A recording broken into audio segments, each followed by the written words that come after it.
अस्सलाम वालेकुम स्टूडेंट्स, कैसे हैं आप? बेटा, उस दिन फॉरेजिंग बिहेवियर की मैंने आपसे बोला था थ्योरी एक रहती है, तो वो फिर रह ही गई है। कल हैबिटेट सिलेक्शन को डिस्कस किया है। तो जो ऑप्टिमल फॉरेजिंग थ्योरी है, ये फॉरेजिंग बिहेवियर को डिस्कस करेगी कि जो एनिमल है वो कैसे फॉरेजिंग स्ट्रेटजी, कौन सी फॉरेजिंग स्ट्रेटजी अडॉप्ट करता है। क्लियर? तो इसको डिस्कस करते हैं। जी, ऑप्टिमल फॉरेजिंग थ्योरी क्या कहती है? Okay, it is a behavioural ecology. OFT, optimal foraging theory is a behavioural ecology. Behavioural ecology इसको क्यों कह रहे हैं? क्योंकि ये एनिमल बिहेवियर से बिलोंग करती है। फॉरेजिंग एक बिहेवियर है, और दूसरा जो बिहेवियर है ना, इसको एथायोलॉजी कहते हैं। ठीक है, एथायोलॉजी। एनिमल बिहेवियर को किस में डिस्कस करते हैं? एथायोलॉजी में। वो उस ब्रांच को एथायोलॉजी कहते हैं।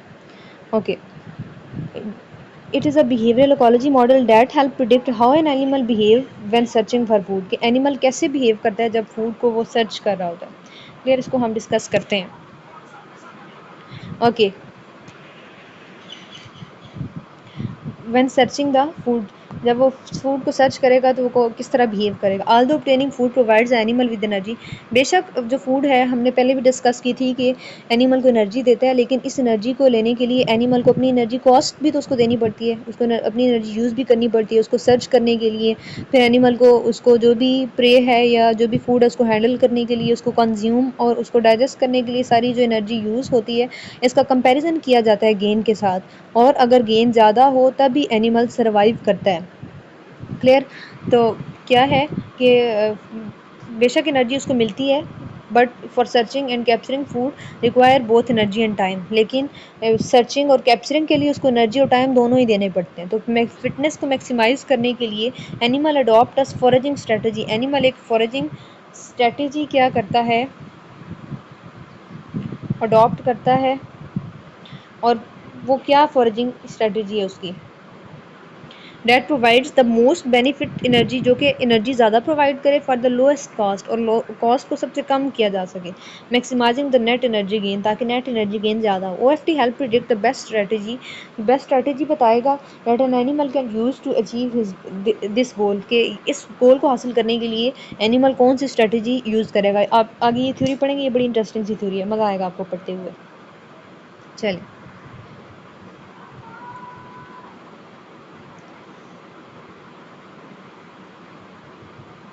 Okay, so this is the model of choice between big and small prey. इस जो थ्योरी है, इसमें एक बिग प्रे लिया गया, एक स्मॉल प्रे लिया गया, और उनके दोनों के दरमियान कंपैरिजन किया गया।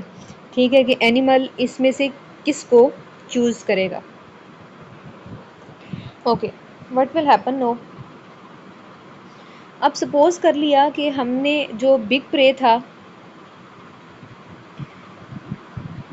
और एक स्मॉल प्रे है, तो बिग प्रे जो उसमें है जो वो कॉस्ट के लिहाज से स्मॉल प्रे से ज़्यादा बेहतर है। ठीक है, ओके, इसको स्टार्ट करते हैं, फिर ही आपको अच्छे से समझ आएगी। तो हमने जो हमारे पास वेरिएबल्स थे उनको हम प्रिडिक्ट करते हैं ऑप्टिमल डाइट मॉडल के लिए। जैसे हमारे पास कौन से वेरिएबल्स थे कि एनर्जी कितनी गेन हो रही है, टाइम कितना यूज़ हो रहा है, हैंडलिंग टाइम कितना आ रहा है। ठीक है, हैंडलिंग टाइम कितना है, सर्चिंग टाइम कितना है। तो एनर्जी को ई से शो करेंगे, हैंडलिंग टाइम को एच से, और सर्चिंग टाइम को एस से शो करेंगे। ठीक है, so under these variable the optimal diet model can predict how predator choose between two prey types. तो इस वेरिएबल्स को यूज़ करके ये मॉडल जो ऑप्टिमल फॉरेजिंग थ्योरी है, इसका मॉडल हमें बताएगा कि हम कौन सा प्रे चूज़ करेंगे। हमारे पास दो तरह के प्रे थे। बिग प्रे वन उसको बोल दिया हमने विद एनर्जी वैल्यू E1, जिसकी एनर्जी वैल्यू क्या है? E1 है, और हैंडलिंग टाइम H1 है। और स्मॉल प्रे हमारे पास दूसरा है, प्रे 2 उसको बोल दिया, स्मॉल प्रे 2, उसकी एनर्जी E2 है, हैंडलिंग टाइम H2 है। ठीक है, अब क्या है? In order to maximise its overall rate of energy gain a predator must consider the profitability of the two prey types. अब क्या है? एनर्जी गेन का ओवरऑल जो नेट प्रॉफिट है उसको देखने के लिए, या ओवरऑल रेट एनर्जी गेन का देखने के लिए, प्रीडेटर को ज़रूर जो देखना पड़ेगा कि इनमें से दो प्रे में से फ़ायदा किससे मिल रहा है। ठीक है, उसके पास दो प्रे आ गए, उनका अपना अपना हैंडलिंग टाइम है, अपना अपना उसका एनर्जी है, एनर्जी गेन है। तो अब प्रेडेटर ने डिसाइड करना है कि उसने इन दोनों में से कौन से प्रे को सिलेक्ट करना है। जैसे आप यहाँ पे देखें तो इस मॉडल के मुताबिक एक प्रेडेटर है जो कि हु विल सर्च, जो कि सर्च करेगा किसके लिए, प्रे के लिए। और प्रे क्या है, फूड है। कंसिडर कर लेते हैं कि energy is E, handling time is H और एच टी, सर्च टाइम को एस से शो कर देते हैं। अब सर्च टाइम किस पे डिपेंड करता है, सर्च टाइम प्रे अबंडेंस पे डिपेंड करता है कि प्रे अगर अबंडेंस में होगा तो क्या है कि जल्दी मिल जाएगा, और अगर लेस अबंडेंस में होगा तो क्या है कि सर्चिंग टाइम ज़्यादा यूज़ होगा। दूसरी है इजीली अवेलेबल। इजीली अवेलेबल भी उसी तरह की टर्मिनोलॉजी है कि आपको आसानी से मिल जाए, ठीक है, आसानी से मिल सकता है या मुश्किल से मिलता है। ऐसे भी हैबिटेट होते हैं ना जहाँ पे जो प्रे हैं वो जल्दी मिल जाते हैं, कुछ ऐसे इंट्रिकेट होते हैं जहाँ पे प्रे का ढूंढना बहुत मुश्किल है, ठीक है। तो searching time depends upon the easily availability and the prey abundance, ठीक है। दो हमने प्रे ले लिए थे, one is big prey and other is small prey. Big prey की बात करें तो P1 उसको बोल जी H1, और हैंडलिंग टाइम H1 उसकी हो गया, ठीक है, E1 H1।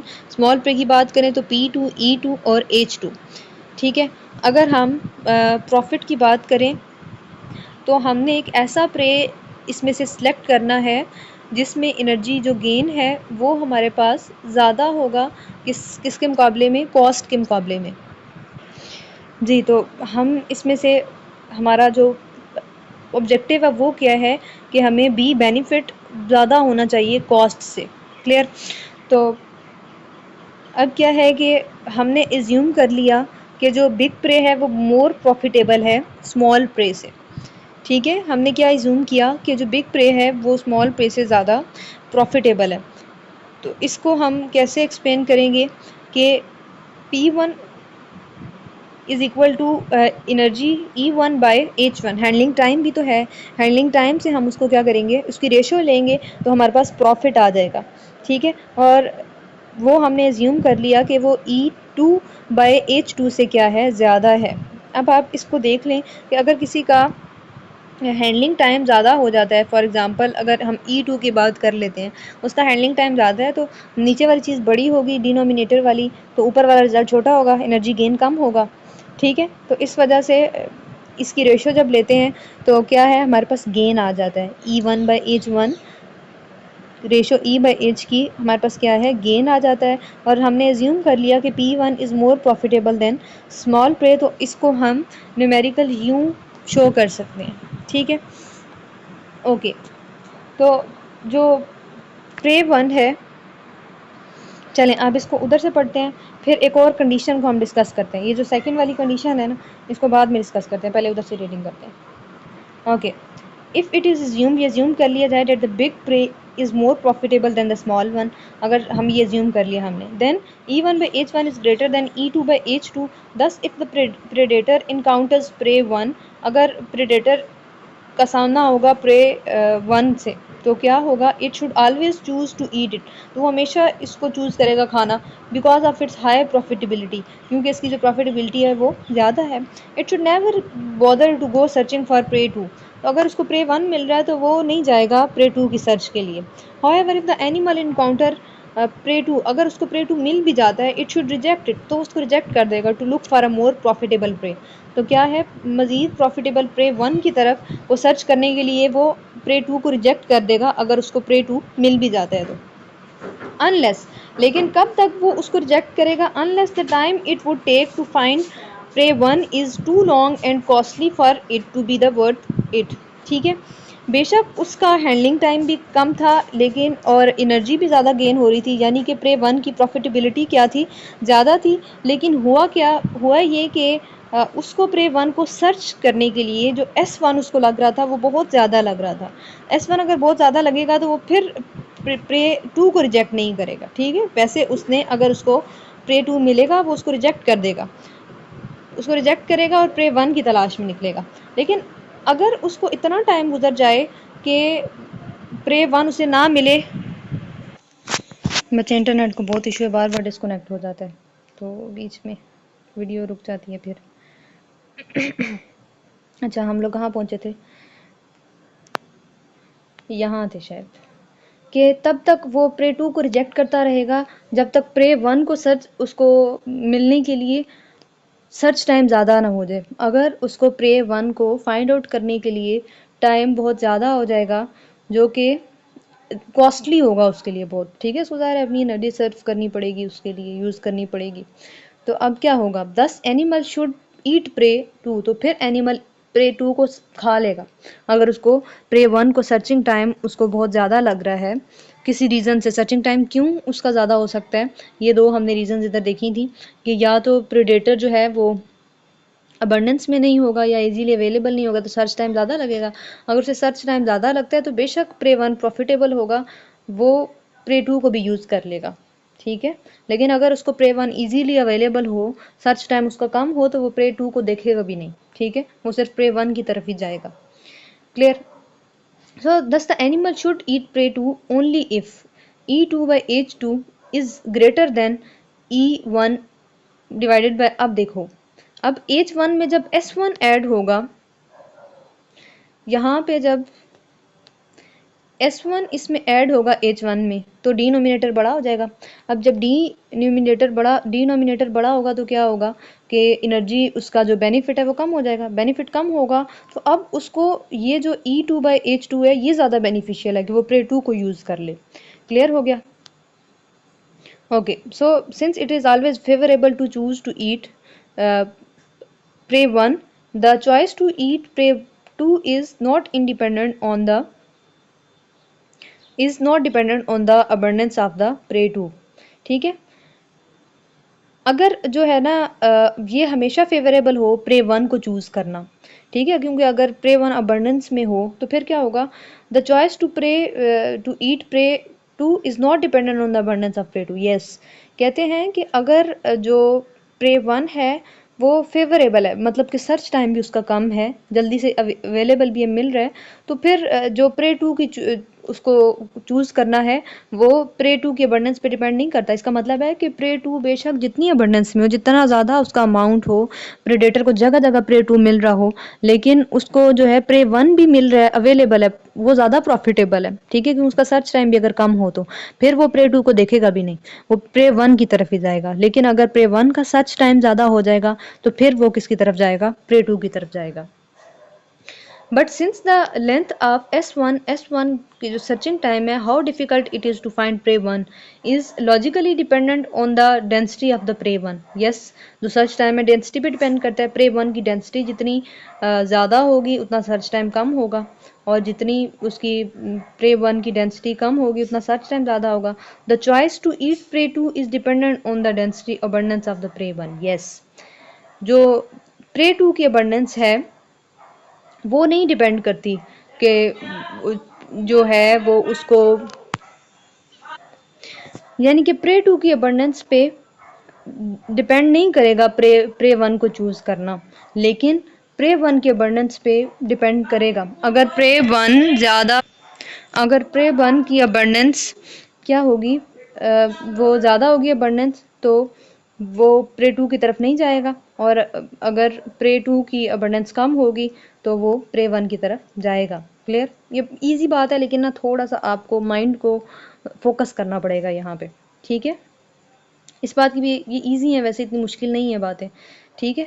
तो मतलब कि जो S1 है वो लॉजिकली डिपेंडेंट है डेंसिटी पे, ठीक है। तो यहाँ से क्या हुआ कि the choice to eat prey 2 is dependent on the abundance of the prey 1। Yes, abundance prey 1 की, क्योंकि सर्च टाइम के साथ रिलेटेड है, तो ये फिर इस तरह रिलेटेड है प्रे 2 को चूज करने के हिसाब से।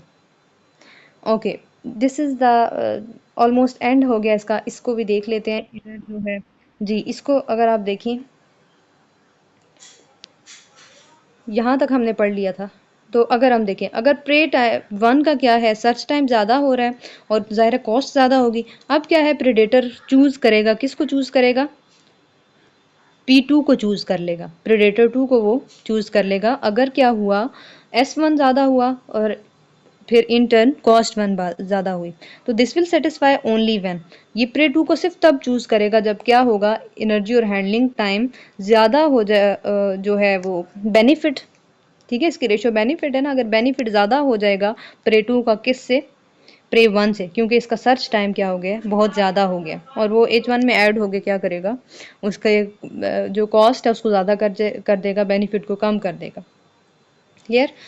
तो क्या है कि जो प्रे 1 है,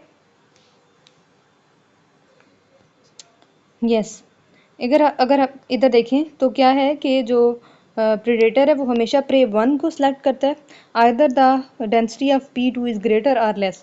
इस पर डिपेंड नहीं करता कि प्रे 2 कितनी अमाउंट में अवेलेबल है, प्रे 2 बेशक ज़्यादा हो, प्रे 2 कम हो, उस पर डिपेंड ही नहीं करेगा, क्योंकि उसको P1 फेवरेबल है, ठीक है, वो उसको प्रॉफिटेबल और इजीली अवेलेबल भी है। लेकिन अगर P1 S1 हाई हो जाता है, फिर क्या करेगा, वो P2 को सिलेक्ट कर लेगा, क्योंकि जो अब उसका सर्च टाइम में ज़्यादा है तो बेनिफिट कम हो जाएगा। ठीक है, और ये किस पे डिपेंड करता है, प्रे 1 की अबंडेंस पे। अगर प्रे 1 की अबंडेंस कम होगी तो क्या होगा, सर्च टाइम ज़्यादा हो जाएगा, सर्च टाइम ज़्यादा होने की वजह से जो प्रेडेटर है वो P2 को एक्सेप्ट करेगा। And that is all about the optimal foraging strategy और the optimal. Okay, thank you, अल्लाह हाफिज़।